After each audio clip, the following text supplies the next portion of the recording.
Hey, I just want to remind you guys, In Your Corner, a movie I directed on Floyd Mayweather and Sam Watson, is out now on Vimo.com. In Your Corner, click the link in the description box. Uh, and I would genuinely love and appreciate you guys' support. And don't don't hesitate to leave a comment and let me know what you thought of the film. And again, I appreciate you guys' support and enjoy the video. So it's fight week, Broner, Garcia, and many of you guys know I train at a predominantly Mexican gym. And obviously, the consensus in that gym is Mikey Garcia is going to beat Adrian Broner. And ironically enough, not ironically enough, I mean, it makes sense, but a lot of black fans are picking Mikey Garcia to win this fight. And you know what that stems from? Adrian Broner fatigue. Because at the end of the day, as I use my Bronerisms, uh, black people instinctively, I mean, on a broader scale, pick the black fighter, the Mexican, pick the black fighter. As I told you guys in videos in the past, my first experience was Mildred Taylor Chavez Sr. Like, it was just, I just couldn't believe Richard Steele stopped that fight, and but getting back to Broner Garcia, it makes sense how we're just tired of him. You know what I mean? And I talk to a lot of black fight fans, and I'm using black and Mexican purposely on this video so it can drum up some emotional response from you. And as you're listening to this video, um, they want him to go away. They're tired of him. They're just tired of Adrian. And I'm not picking on Adrian Broner. This is my consensus. I live in Los Angeles, California. This is my consensus. And for the past 2 or 3 weeks, outside of talking about McGregor Mayweather, it's who you picking. And a lot of I'll tell you exactly what a lot of black fight fans do. And I know you guys may have experienced that too. Oh, that's a tough one. Nigga, it's a tough one because you don't believe Adrian Broner can win. Oh, that's a tough. Oh, man, I'm around 4 or 5 black dudes. I don't know if I should pick Mikey Garcia, man. Pick the best fighter. And as I told you guys, it dropped to somewhere to anywhere between 200 and 300 now to pick Adrian Broner. But if you get Adrian Broner at plus 3 to 1, plus 275, it's a great bet.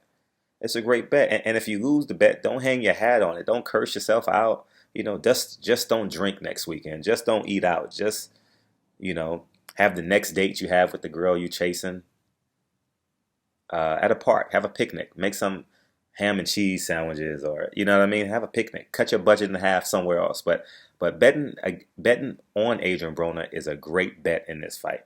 Seriously, it's like playing the stock market.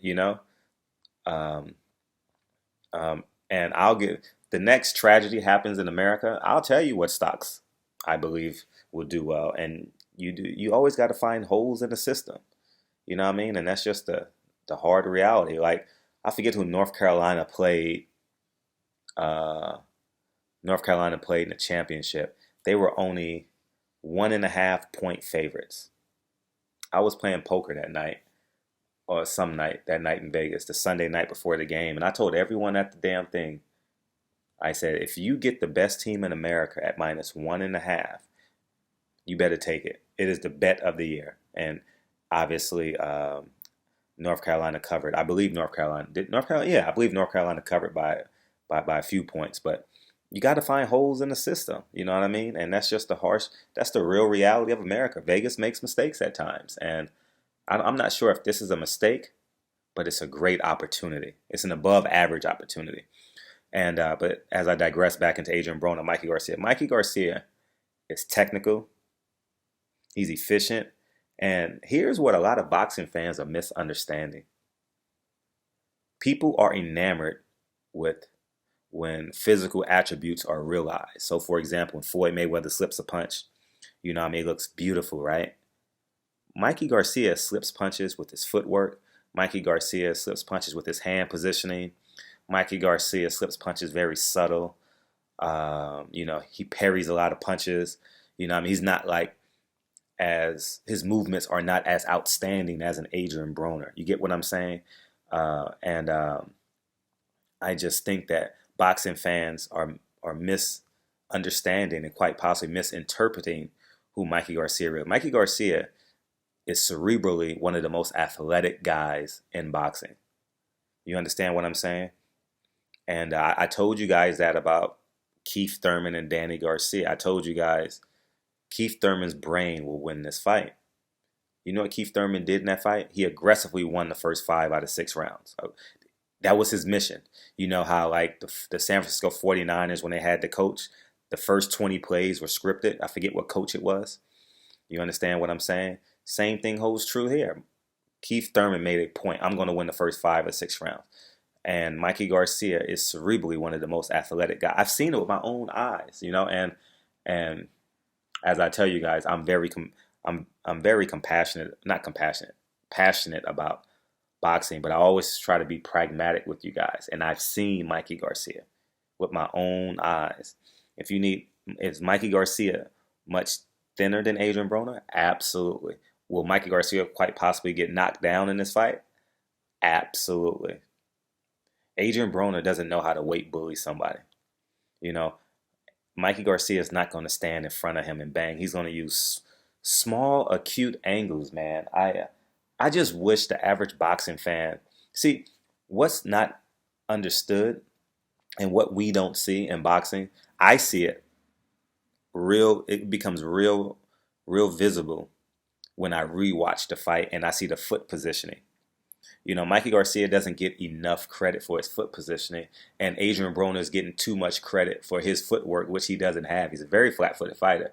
You know what I mean? Adrian Broner is only athletic from his shoulders. He's not athletic from his navel button down. All right? And I think that it's a misconception because he's a loud black athlete, right? And loud black athletes are perceived as athletic, on the outside, they're just perceived as very athletic and good fighters and good athletes. You get what I'm saying? So, and that's just the harsh reality of it. You know, I don't want to hear in the comment section about, oh, you're stereotyping black guys, Mexican guys, whatever. No, I'm not. I'm just speaking what I visually see in this fight, and it's gonna be a hell of a week covering this fight. I'll be covering it from my living room, obviously. I'm not going out to New York. I wanted to go to New York, and I wanted to go to New York late when I found out what's happening. They're going to announce the undercard fights for PBC, and I know 2 of them, but I'm not telling y'all. I think I know a third one, but I'll let other people cover it because, you know, my relationships are strong with PBC, and I don't want to ruin it. But hopefully this inspires Adrian Broner. Hopefully this brings the best. If this brings the best out of Adrian Broner, he can't lose because he can talk himself back into another big stance. You get what I'm saying? If he lose 115, 113, split decision, but if he lose 118, 112, maybe 117, 113, and the one thing about Adrian Broner, there's 2 examples of Adrian Broner that I admired. There's 2 examples. One, the second half of the Maidana fight. Loved it. Loved his dog. Loved his tenacity. Adrian Broner can fucking fight his ass off. And the second example is when he beat the kid from England, Floyd's fighter. And after the fight, man, he said, I come from water and cornflakes, something like that. And he looked Floyd in the eye and said, we got to fight. He shouldn't have said spar, but he said, we got to fight, man. We got to do this. And that was pure, unadulterated Adrian Broner. You get what I'm saying? And his compassion. In that moment, he loved boxing. You know, in other moments, maybe not so much. But after the fight, he loved boxing. And those are the 2 moments that when I look at Adrian Broner's good moments, great moments, I know he lost to Maidana, but that motherfucking dog came out of him the second half of that fight. But really keep in mind, he had a 0 on his record. You understand what I'm saying? And a year and a half later, 2 years later, he has 1 loss on his record. And he still runs from Sean Porter the second half of the fight. He had no game plan for that fight, and I was there for that fight. I seen it with my own eyes. And I watched Adrian Broner circle and hold for 12 rounds. You know, oh, but he knocked Sean Porter down. Man, get the fuck out of here. That was inconsequential. That had nothing to do on the fight.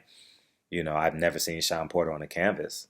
And you guys know my affinity for the Porters, but I won some money on that fight. Uh, but I'm not sure if Adrian Broner has been here before. Like really, really, really been here before. I'm not sure if he's ever sat with himself for 3 or 4 days. You understand what I'm saying? Because when he got weak last year, he thought about committing suicide. When the sun went dark on him last year, he thought about committing suicide. When it gets dark on him in the 5th round. Remember, he had a 0 when he fought Maidana, so he believed he was fighting for his boxing legacy. And like Floyd says, if you got the quit in you, you'll quit again. And and that's where I'm at with Adrian Broner's psyche. You understand what I'm saying? I've lost a lot of battles, obviously not in the squared circle, in life. And I'm 39 now, and I can look back and I can see where I've won, see where I've lost, and make adjustments and not put energy in where I've failed at, and rather focus on what battles I believe I can win. And does Adrian Broner have that ability? In the 6th round, and in the 7th round, he believes he's down 4 rounds to 2. Right? Does he have that Maidana-like attributes today with 2 losses? I'm expecting a great Adrian Broner. I don't care if he overtrained, undertrained. He's known about this fight for some time. It's up to him and his team. He's been trusting since day one. These are his day one guys. Stafford is his day one guy. So they know each other very well. And just as the Garcias know each other very well. So it won't be a corner issue in this fight. It will be up to the 2 fighters in the ring. And I've been thinking too, I should do a separate video on this. Is my heart instinctively rooting for Adrian Broner? I'll tell you guys 8 o'clock Saturday night. I have no idea. Because even though I'm picking Mikey Garcia today, it may change. I want to watch the weigh-ins. I genuinely want to watch the weigh-ins, and I just want to see them. I'll do my final prediction video Friday. But what will? I have questions, guys. But it will soon come to pass. And enjoy this fight week, because this doesn't happen too often. The last time we had a fight week like this was Danny Garcia. A fight that was polarizing, like the boxing fans, the novice fans, yes, but Danny Garcia, Keith Thurman, Porter Thurman,